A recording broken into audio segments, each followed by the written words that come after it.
रात के ठीक 2:17 इस्लामाबाद की एक सुनसान सड़क पर काले शीशों वाली एक गाड़ी कुछ सेकंड के लिए रुकती है। सड़क खाली है, आसमान पर बादल हैं और शहर सो रहा है, लेकिन उस गाड़ी के भीतर बैठे लोग सो नहीं रहे।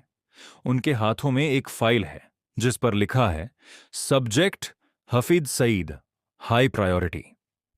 अचानक वायरलेस पर एक संदेश आता है, target location shifted, repeat, target location shifted. गाड़ी बिना किसी आवाज के आगे बढ़ जाती है और उसी पल से शुरू होता है एक ऐसा गुप्त ऑपरेशन जिसके बारे में आधिकारिक तौर पर कभी कुछ स्वीकार नहीं किया गया, लेकिन खुफिया दुनिया में यह एक लंबी, धैर्यपूर्ण और बेहद जटिल रणनीति की शुरुआत थी।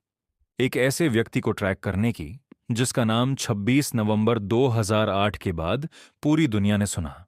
मुंबई की वह रात आज भी लोगों की यादों में जिंदा है।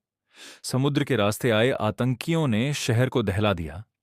166 निर्दोष लोगों की जान चली गई। यह हमला इतिहास में दर्ज हुआ, 2008 मुंबई अटैक्स के नाम से।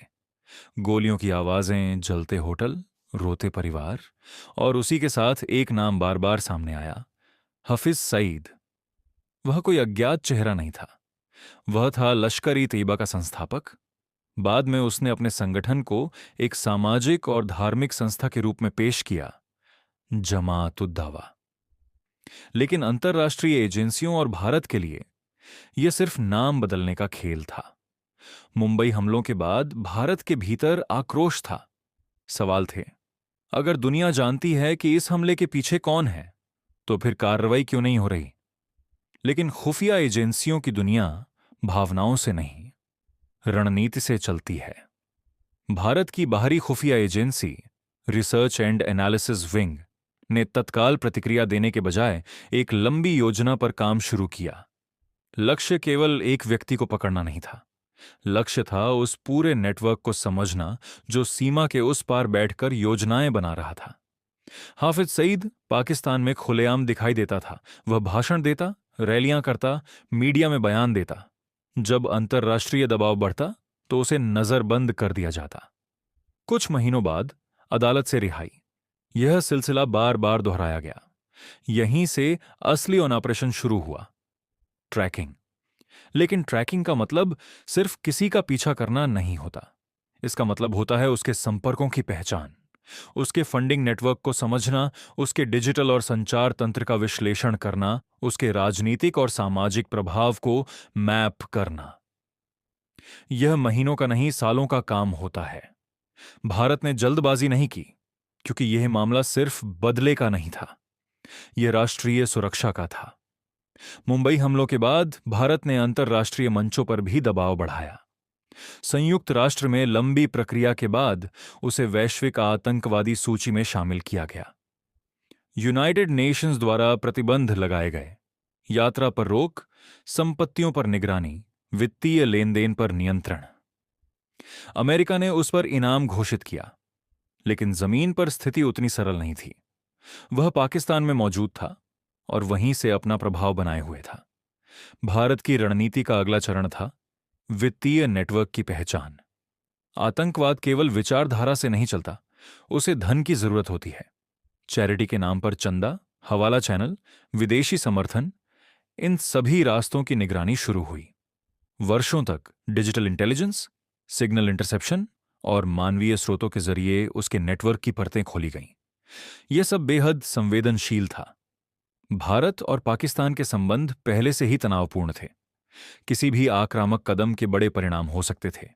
इसीलिए रणनीति थी निरंतर निगरानी, अंतर्राष्ट्रीय अलगाव और कूटनीतिक दबाव। 2008 के बाद कई बार उसे नजरबंद किया गया। हर बार कहा गया कि साक्ष्य पर्याप्त नहीं है, हर बार अदालत से राहत। लेकिन 2019 के बाद अंतर्राष्ट्रीय आर्थिक दबाव, FATF की निगरानी और बढ़ती वैश्विक आलोचना के बीच परिस्थितियां बदलीं। 2020 में उसे आतंकवाद से जुड़े मामलों में सजा सुनाई गई। क्या यह पर्याप्त था? यह सवाल आज भी उठता है।